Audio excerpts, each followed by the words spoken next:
میں داخل ہو گئے۔ لوگ پہلے ایک ایک دو دو کر کے آیا کرتے تھے، تو اب فوجوں کی فوجیں آ رہی ہیں، تو یا اللہ ہم کیا کریں؟ تو رب کریم نے فرمایا محبوب فسبح بحمد ربک واستغفر، اپنے رب کے لیے حمد کرو، تسبیح پڑھو اور استغفار کرو۔ کیا کرو؟ استغفار، معافی مانگو، اس کے حضور آہذاری کرو، استغفار کرو۔ معنی یہ ہوا کہ جب تو غلطی ہو جائے پھر بھی استغفار کرو، جب اللہ زیادہ نعمتیں دے پھر بھی استغفار کرو۔ ہمارے ہاں یہ ہوتا ہے کہ جب تو کوئی نقصان ہوتا ہے تو وہ اللہ کی طرف سے ہوتا ہے، نقصان ہو جائے تو کہتے ہیں اللہ کی مرضی تھی، اور فائدہ ہو جائے تو کہتے ہیں میں نے محنت ہی بڑی کی تھی، میری جدوجہد بڑی تھی۔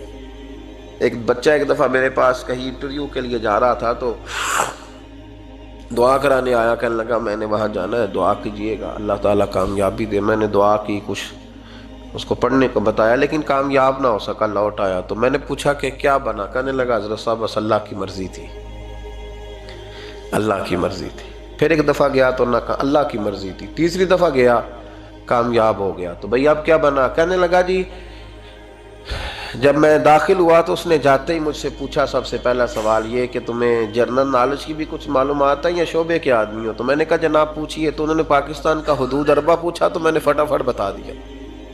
پھر انہوں نے مجھ سے پوچھا کہ یہ جو مینار پاکستان ہے اس کی تجویز کس شخص نے دی تھی؟ تو میں نے فٹافٹ اس کا بھی نام بتا دیا۔ پھر شارٹ ہینڈ کے ایک دو سوالات اس نے کیے تو وہ بھی میں نے بتا دیے، تو الحمدللہ کامیاب ہو گیا۔ میں نے کہا بیٹے جب تو ناکام ہوا تھا تو اللہ کی مرضی تھی، اور کامیاب ہوا ہے تو میں لگا دیے، اب اللہ کی مرضی کدھر گئی؟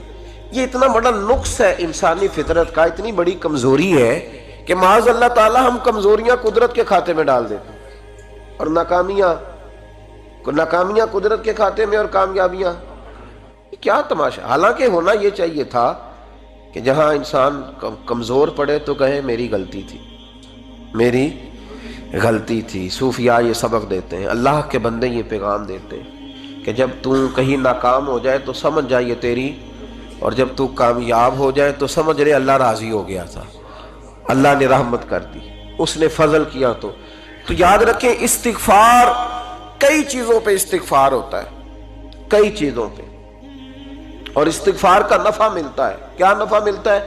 وہ سورہ نوح کی آیت نمبر 10، 11 اور 12 میں اللہ نے بیان فرمایا کہ استغفار صرف گناہ سے معافی چاہنے کا نام نہیں، بلکہ استغفار کا تمہیں فائدہ ملے گا۔ کیا؟